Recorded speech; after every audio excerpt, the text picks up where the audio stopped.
Obviously, CO2 still then is somewhat of an enemy. What are the technologies that we can use to convert CO2 to other products? CO2 can be, as I said, synthesis from nature, or can be captured from nature. And therefore, something has to be done with a more profitable substance than CO2. So there's a process called Sabatier reactions, which we do the reduction of CO2 with hydrogen, okay, in presence of a nickel aluminum catalyst in this case. Nickel is an element capable to dissociate the molecule of hydrogen, and that hydrogen dissociated in two atoms of hydrogen are going to do the job to reduce the CO2 into methane, CH4. So this is why this reaction is called methanation from CO2. So in this case, how the system can help us to characterize the nickel catalyst. So in this case, what we do is we take the nickel oxide base and supported nickel oxide, and we do TPR for it.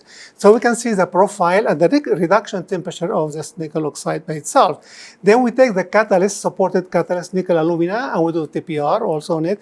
And we have to see a shift on the temperature toward a bit higher temperature.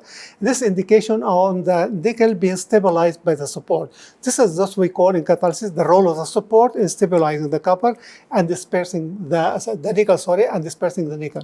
Once we reduce the nickel, then we need to find out how many of these nickels on the catalyst are available on the surface of the catalyst for the reaction. So all the reactant molecule can find an active site and react. And therefore, we could dispersion. So the molecule of hydrogen will approach the nickel and dissociate into two atoms of hydrogen. And this is make the reaction or the reduction of CO2 to perform CH4. So we have the TPR profile first to find the temperature at which reductions take place. And the area under the peak will give us the amount of total nickel oxide you have in the sample. It's a quantitative analysis. And therefore, with the post-chemisorption, we find out by hydrogen chemisorption or CO how many active elements you have on the surface. So if you know the total amount of nickel on your catalyst and you divide the amount of nickel on the surface by the total amount, you get what you call dispersion in catalysis.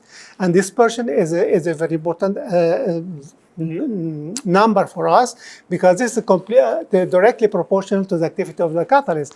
The higher the dispersion, higher will be the reaction of the catalyst.